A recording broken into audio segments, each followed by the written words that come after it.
Hi, this is Pizzawolf, And I'm Tender Loving Cares. and you're listening to Horngry for More, the internet's favorite podcast about feedists For feedists? and by feedists. I'm hungry. I'm so hungry. Yeah, I'm hungry. I'm so hungry. Yeah, I'm hungry. I'm so hungry. Yeah. Okay, so we kind of wanted to sort of back off from the one of us leads format and have a little bit more of a conversation about fetus topics. And the fetus topic that appealed to us to talk about first really just stood out because it seems to be a common thread running through so many people's lives within the feedism community. And for the two of us, especially at the moment. Yeah, definitely. Or in the past, but yeah. No, it never goes away all the way. So what we're talking Yeah. about, of course, is restaurant work or food service work or careers or jobs or employment, selling your labor for capital that somehow touches on the preparation or service of food to others, which is, for obvious reasons, of interest to Because feedists. kind So, of, let's yeah. face it, food is everywhere and we can't really escape it either way. So we just are kind of lucky that it perfectly intermingles with our kink and we kind of have to deal with it or not. It just, But yeah. it just really dovetails nicely with all our other interests. Yeah. We have a maybe, who knows, maybe your psychology background will have more to say about it, but it just seems like a real nice fit that we find ourselves drawn to these industries and these jobs. So I figured it makes sense for us to first talk about how we entered in the industry, what type of experience we have with it. I'm not currently in food service, but I have been for most of my life. I started out in high school. One of my first jobs was washing dishes and being a server in an Italian restaurant, which I left almost immediately and moved to the kitchen completely because I didn't like customers. I was the other side of things.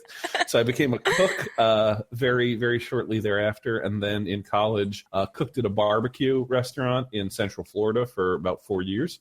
And then after college, kind of went back and forth between restaurants for the better part of 7 years. I had a couple stints where I was out of the kitchen, but I, paid my bills and worked as a professional cook, kind of up and down the hierarchy of the kitchen, everything from line cook to sous chef. Never got my own kitchen entirely, and really towards the end of my 20s, I kind of needed a change, and so I left the industry to go to law school. But I miss it dearly. I whenever people ask me questions about the cooking professionally, I say I miss the job and I hate the industry. But that's just that's just me. That might be reflective of the American food service industry, and it might have something to do with the back of the house and versus the front of the house. You have a more a newer and kind of other side of the coin perspective, right? Yeah, it's pretty much the other way around. I started out studying psychology. I've been studying for like bigger part of a decade, being like 7 or 8 years, until I recently in August started working as a waitress. I love it so much that I actually am having trouble finding reasons to go back to psychology at the moment, but like who knows? I'm taking it one step at a time, but I'm definitely loving being a waitress and talking to the customers and recommending food and bringing out the food and all that kind of stuff. I love it. It's amazing. It's not a lot of experience. It's been 8 months now, and I do get a little bit of experience in all the other parts, kitchen and stuff like that, because we have a very mixed team where everyone helps a little bit of everywhere. I think there's only 1 or 2 people who are really focused on just one part of the restaurant, but at least everyone needs to know how to do the food, like the most important stuff, and I've learned it as well, which was also a lot of fun. But I couldn't go without the contact to the customers and talking to them and chatting with the regulars and stuff like that. It's been really amazing. Yeah, I don't know. It's just bizarre for me to hear that because throughout cooking, my experience has always been customers are the enemy. But that's There are definitely some evil customers, yeah, but so far they haven't outweighed all the amazing people. Well, that it might speak to kind of the different things that appeal to us on not only a professional level but also kind of on a kink level too. And of course, also You know, how we get probably treated differently by customers in general, just because of our gender differences. yeah, that's true too, and As a probably waitress. also our geographical differences. Yeah. I mean, American service staff is, it runs on tips, so you have to. There's kind of a different game that you play a little bit, but yeah. Either way, So I wanted to ask you what attracted you to restaurant work in the first place. I had worked in retail before during my studies just to pay the bills, because I moved out fairly early. I was 18 when I moved out of my mother's house. So I've been supporting myself more or less by myself. And now for years, I'm completely independent financially, and I do rely on those kind of side jobs, whether it's freelancing. But I used to work in retail. I get all the customer interaction in retail and none of the food. And it was a horrible, miserable experience for me. I hated it. I really did. And I've always had this, and I'm sure about 99% of the people out there in the feedism community have this dream, at least the feeders of us probably, that like one day, maybe when I'm retired, I'll have this little bistro or whatever here in Luxembourg. Like the horribly naive and cheesy, corny fantasy, but I do have it. I do actually believe in it, and I thought, look, I've done like retail jobs and stuff like that. I would love to get some experience just to work in the food industry, to get a glimpse of what it's like behind the curtain, and how much of like what I imagined was just this romanticized like kink fantasy of what it is to like bring food to all the tables and all the people, and how much of it was just as stressful as a lot of people say, because it's definitely hard. Even considering that I feel very lucky here in Luxembourg, that even though I earn minimum wage, it's significantly higher than in most other countries, and I have job security, I have contracts, I have paid vacation, I have all the kind of stuff that's a luxury for many other people, but it's still a very, very hard job. And I understand, like, even since I started in August, I've seen people start and then drop out fairly quickly because it wasn't for them. Yeah, sure. And I think that's something that you hear again and again and again in the industry, is that, it's either for you or it's not. And if it is, it gets in your blood. And I can tell you from experience, you think about it constantly. Well, I mean, and for me, I have that same joke that, I quit working in a little kitchen to go to school and take out all these loans and work for, 30 years as a lawyer and then retire and go to work in a small little kitchen. So yeah, I think that's the fantasy for all of us. And you said you had the customer interaction when you were doing retail, but it just wasn't the same when the food element wasn't attached to it. Exactly. Yeah. Yeah, you can compare it, because it's not just about food itself and about the kink aspect of food, but it's also people shop differently than they behave when they just go somewhere to eat. When they shop, they want to get in, they want to get out as quickly as they can, they want to find what they're looking for and nothing else. But when people come to eat at a restaurant, they sit down, they have their friends or their family with them, they take their time, they want to be spoiled, and I like spoiling people. There you go. And and of course, I should note that we're trying to like find, because this is a feedism podcast, we're trying to find the kink hook here, the kink aspect, but this is probably for both of us a confluence of factors, because of course we're social creatures, and it feels good giving people what they want. Exactly. That's definitely a big part of it for me. Yeah. So it's more than just kink, but then again, I mean, if you guys will probably remember the very first episode of the first season we did, where we introduced ourselves. And I wasn't working as a waitress back then. And I had one of the questions that I had for you is, you read so many fantasies that people write down about feedism scenarios within the food industry, that a lot of them sound very much exaggerated, but it's fascinating to see the draw that people have to those kind of scenarios. And I was very curious to know, even though I realized that a lot of like the actual stuff is not going to happen, like no waitress is going to take you take you like in the basement where they have Yeah, the cookie dough all set up to feed you or yeah, stuff of like that. course, Like yeah, yeah. stuff like that doesn't happen, but Every does it? restaurant has a cookie dough factory. The cookie dough factory in the basement. Yeah. Damn it. No, But no, yeah. I think your point's well taken. You know, once you're inside the industry, it does slightly impinge on your ability to kind of consume feedist erotica without comment, because your brain doesn't have the context for it. And yeah, I mean, you know, there are sometimes after working a Friday or Saturday night shift or a double or something where, you know, you're standing, you know, you've got a 10 burner stove on one side next to a 3x2 grill, next to 2 deep fryers, and then a steam tray on the other side. You know, it's, I'm sorry, I'm going all imperial here, but you know, it's 105 degrees in the kitchen. You know, the last thing you're thinking about.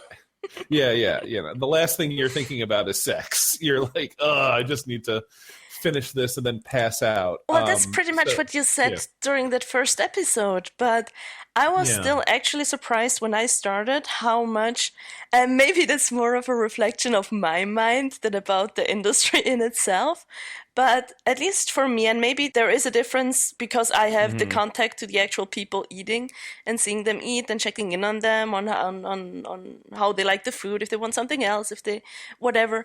I was surprised at how much my kind of feedism-sense still got excited sometimes, if you know what I mean. Yeah. So I could definitely see it scratching the same itches. So being a feedist and seeing all this kind of stuff, there's like one thing that's always been bothering me, because it always feels like there is an issue of consent that we have to keep in mind, that like all the weight gain erotica that you read out there, it being more of a like fantasy than anything else, seems to look over it. But even though I know I'm just doing my job, I try my best not to make anyone feel uncomfortable. I don't stare at people. I don't try to treat anyone differently. Even if they're bigger, even if they eat more, I just try to make them feel comfortable. And it's my job to kind of offer them dessert, or if they want a recommendation, I'll give them my recommendation. And I have a lot of fun doing it. And I know I'm doing everything right, but I always have it in the back of my mind. Is it fair that I'm getting turned on if it's like a really huge guy and he's ordering a lot of food and he's like obviously enjoying it and letting me know that he's enjoying it,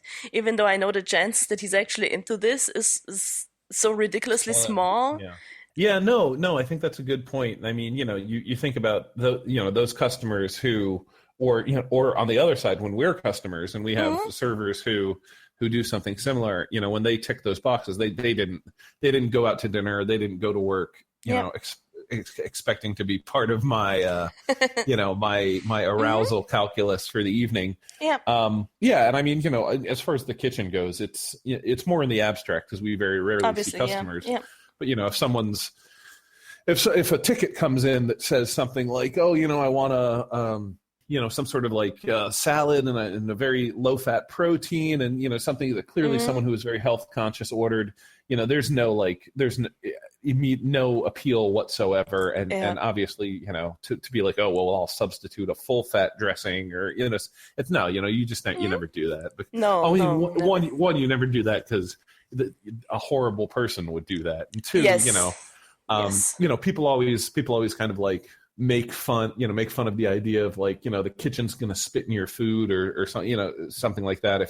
But for the most part, kitchens, I mean, my experience, kitchens are professional. That's I think at our place it's pretty much the easiest way to lose your job is if you because you have to take, there's so much legal stuff about allergies, about, for example, you always see those kind of jokes or like fantasies. I hope at least they're fantasies. Sometimes they're written as if it's like a real thing of people saying, oh, I worked there, and every time someone ordered like a sugar-free Coke, I gave them a regular Coke and stuff like that. And you just don't do that. Yeah. I mean, don't. You know, there are people... You know, there are people with diabetes. There are tons of reasons why you don't do that. And I mean, you know, one, there's professionalism. You take pride in your work, and two, there's absolutely consequences associated with, you know, getting it wrong. You know, if you decide to sneak in some extra fattening peanut butter into someone's shake and they have a peanut allergy, you know, then congratulations, your fetish nearly killed someone. Exactly. So I think there is an obvious separation, you know, even though we find ourselves drawn to the industry, because we have some kink proclivities which draw us there. I think, just like in lived feedism, it's not funnels and stuffing 24/7. Yep. In the industry, it's you do your job, and then maybe here and there you kind of pick your spots for where you get fetus thrill, which is a good point. And a great segue. Do we have anecdotes? Because I have some anecdotes, but I'm sure you have your anecdotes as well. Well, not just as a staff member, but maybe even just as a customer. As a customer, absolutely, absolutely. And so I'll go first through the kitchen side of things. Okay. One of the things to note about how restaurant work typically works is it's a lot of hurry up and wait.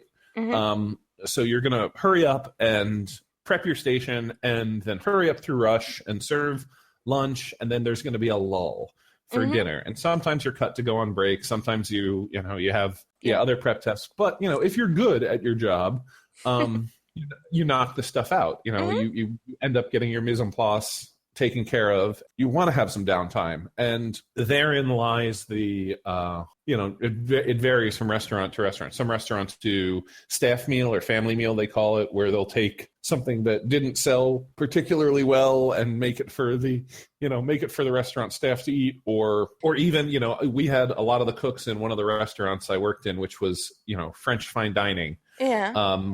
Kept a bunch of chili peppers on hand because a lot of the cooks were Mexican, and so we'd make we'd do kind of like Mexican riffs on our food for staff meal. Yeah. But inevitably cooks get bored and just want to make ridiculous versions of the food. So when I worked in this barbecue place in college, we just took Texas toast, which is like thick toast that's garlic butter, and we'd use that as the basis for sandwiches and just make these incredibly like more excessive sandwiches. And so since it's a barbecue thing, the biggest sandwich on the menu was called the Big Pig. Yeah. Ha ha ha. And and so we make that, and then we'd make the Big Pig or the Big Pig. And then we switched over and we made one where that was like a 8-decker sandwich that was the huge hog, and kept on going from there. And it doesn't sound more like wrestling names, but yeah, go on. Let me keep in mind this is in the South, so we would make these things and just kind of go a little excessive, but in the middle of a really long shift, when you're not making that much money, when you're a college student who's bored and who relies on this stuff for sustenance, basically. I was probably eating two of my 3 meals, 3 or 4 meals a day, or 5 sometimes meals a day there. I'm relying on it, and you kind of get creative to break it up a little bit. And then also, I kind of noting that working in a restaurant usually is somewhat enabling if you have a feeder tendency, because you find yourself, and I don't know if it's the case with you, but you find yourself more often than not with leftovers to come home with. You can make yourself a meal to go, or right, well, we got to change out the pulled pork for tomorrow, so I would leave the restaurant with like 4 pounds of pulled pork that I'm not going to eat in a day and a half. So I'd stop by. We had a barter economy / gift economy, trade pulled pork for cheap beer, or I don't know. But so it's on the kitchen side of things. It was mainly like a boredom killer. And I mean, I had moments where, I would track the calories in my head, or try and like get an idea, because restaurant food is by design, not something that people should eat every day. Fat, salt, and sugar in significant quantities to tickle our primordial urges. Yeah. So that's kind of my supply side anecdote about it. How about you, working as a server? What's that been like for you? Well, yours seems to have kind of enabled a lot of your feedy side, and for me it's the opposite, certainly. being a feeder or feedress, however you want to call it. So I too work at a restaurant place that is not considered the healthiest kind of place. And there's all kinds of portion sizes. So I definitely have this thing that whenever like some people would order, especially a really huge order, that I would be kind of curious and checking in on them if they actually do finish it or not. Not being overly curious or something like that, but sometimes I love people who have a huge appetite, like who can put away a lot of food in one sitting. I think that's so incredibly hot. So every now and again, when there's a cute guy to begin with or a cute girl to begin with, and I see them order a lot of food, I do get kind of especially curious, and I might check up on their table a little bit more often. But that's like to the extent I will go, and I don't think that crosses the line to making anyone feel uncomfortable. But there are definitely moments where it's been more the customers that have taken me by surprise, like people who I would almost guarantee they're not feedists, just say the most incredible feedist things. Like I get this a lot with like slightly older guys trying to flirt with me, that they say they're like the cheesiest, weirdest thing sometimes, even when they're in company. And I'd ask, since we have, working at a pizza place, we have them in different sizes. So I'd normally ask what kind of size they go for, because we have 3 sizes. The small one is tiny. It's like I'm gonna go all metric now, 20 centimeters, which is like 4 pieces. It's a tiny pizza. It's tiny. And then we have a medium one, which is quite a lot bigger, but we have the large one, which is fairly big, especially if you get it with a lot of toppings and a lot of like special crusts and stuff like that. And that's not intended for like that's not a 1-person meal, right? Well, no, I don't think it's intended that way, but I definitely do see a lot of guys order it by themselves, and then a lot of them will like take some to go once they can't anymore. But I've seen all kinds of stuff. Like I've seen like 2 grown-up men split a medium pizza, which is like 3 pieces each, and I've seen other people eat a whole large pizza at the restaurant and then order dessert. So you see all kinds of stuff. But when I ask for the sizes, like the weirdest thing I got, and weird in a sense that I never know how to react, because I always feel like there's so much going on in my head when someone says that I have no idea what is the normal thing to say now. Like, what would a normal person say? For example, when I ask what kind of size, and then the guy, just being silly, would point at his belly and say, what kind of size do you think? And I'm like, what the hell? What am I supposed to say? And what is a normal person gonna say? And this like happened once. I don't even know. I love the joy of just, especially when a lot of them haven't been to our place ever, and it's a little bit different in how you order and what kind of things you get. It's not the most traditional European pizza place where you get a lot of like thin crust Italian style pizzas. Like Neapolitan style, right? Exactly. So a lot of people don't even really know what they're in for, and we have some special toppings that you don't have. We have like barbecue sauce instead of tomato sauce, which is something that no Italian here would ever put in their menu. Apologies to our Italian listeners. Yeah, I'm sorry. But whenever I can kind of chat with them, find out what they actually like, I've noticed that I have an insanely good memory when it comes to remembering what someone likes, to the point where I can have customers come in that many of us wouldn't even consider regulars, because they drop by maybe once every 2 or 3 months, and I would still know exactly what they ordered the last time they were here, including whether they wanted a straw or ice cubes in their drinks or not, like weird stuff like that. I'm good at that, and people seem to enjoy that. It does excite me more than it probably should, and it part of it definitely just makes me happy and satisfies me on a social level of being able to help someone and seeing them leave the restaurant happy and satisfied. But every now and again you do see a big guy, or especially in the summer when they're wearing shirts and someone kind of lifts the arm to put on their jacket and you see like belly peek out a little bit. I do get flustered and blushed, but I don't think that's any different than someone just seeing a hot person walk by, just that my hot is something else. Like someone's gonna look at a woman's boobs and that's gonna be considered completely normal and like normal human behavior, and I might stare a little bit at the belly for 1 second, and yeah, that's just my version of that. But and this is certainly not a judgmental thing. It's just kind of interesting to hear the tug in both directions, from is this too far versus this is exactly why I signed up to work in a restaurant. Yeah. But there's also something that I've noticed about the food industry that I wanted to talk to you about, because I know we've mentioned before that there's an overlap in our community between feedists and many of them having had personal experiences with things like eating disorder or other form of maybe at least mentally more devastating ways to focus on eating before they turn to feedism, for example. Like we've talked about it before, and I still do think, one day we might pick it up for the podcast, even though it's a fairly serious and heavy subject.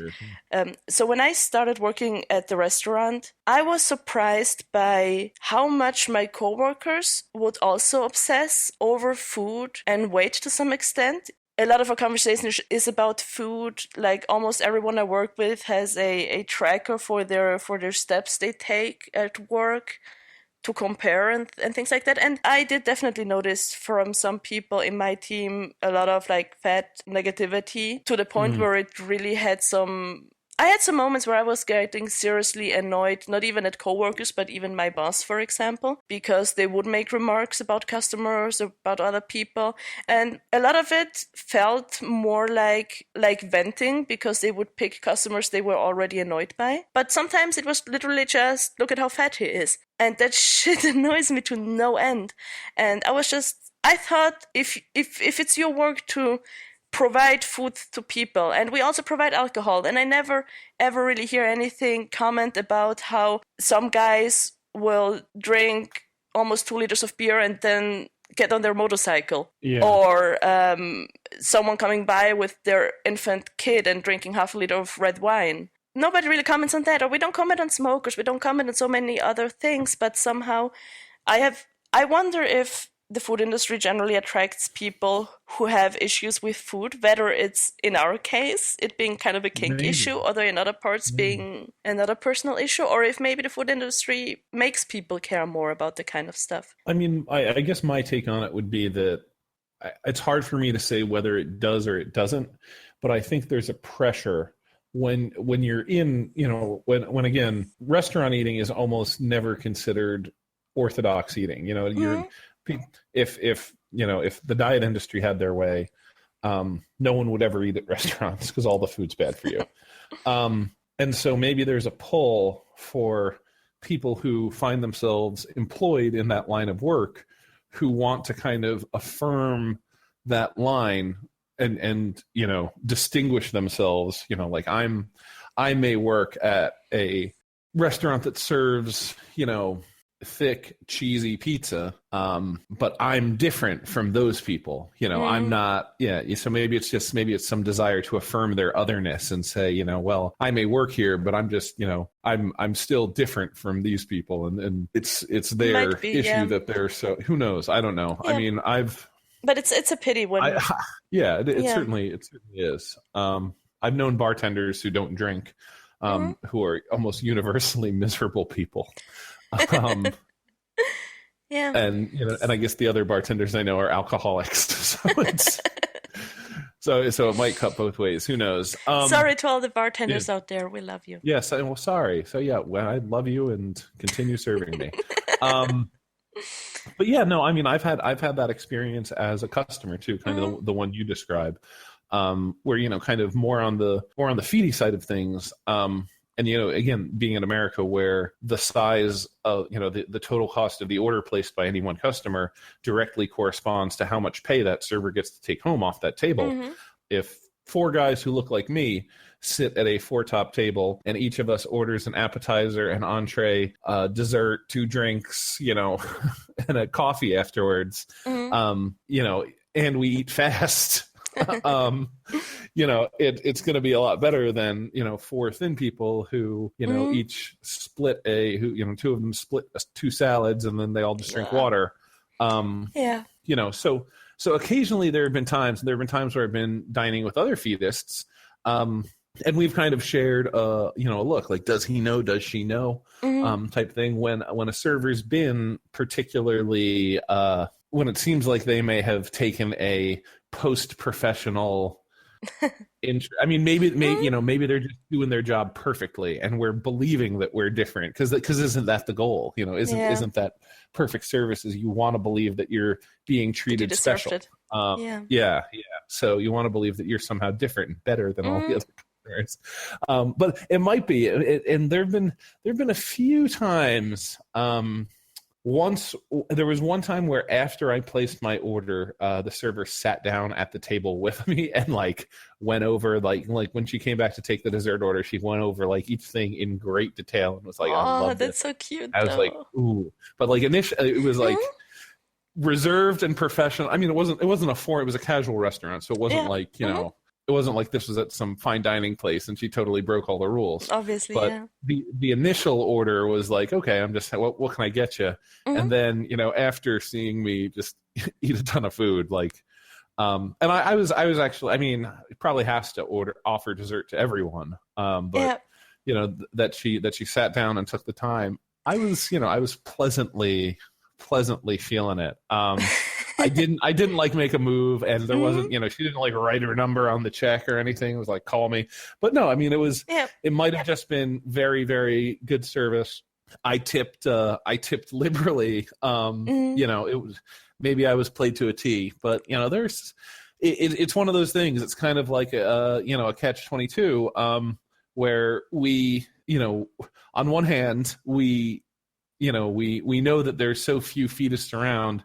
The chance of encountering one, in the wild is close to zero. Yeah. But by the other, but at the same time, we know that each other exists, and that means it's not impossible. We know that we end up in this industry too, because our stories certainly aren't unique. One of the things that brought us to this episode was the fact that we've heard it before from other people within the feedism community. Yeah, exactly. And actually, we definitely want to get everyone else's stories on this stuff too, right? Yeah. So let us know, did you ever have an encounter where you suddenly started kind of having the suspicion that maybe the other person, whether it was a staff member or you were a staff member, and serving someone where you had kind of this inkling that maybe he might be one of us? Just kidding. I'm not asking for porn here, but if you have any outright anecdotes about something really, really feedisty that happened while you were on the job or a customer at a restaurant, we'd really like to hear them. So feel free to leave them in the comments. Or where could people find you if they want to contact you, Pizzawolf? Well, the easiest place to find me is on Phoebe. I'm Pizzawolf on Phoebe.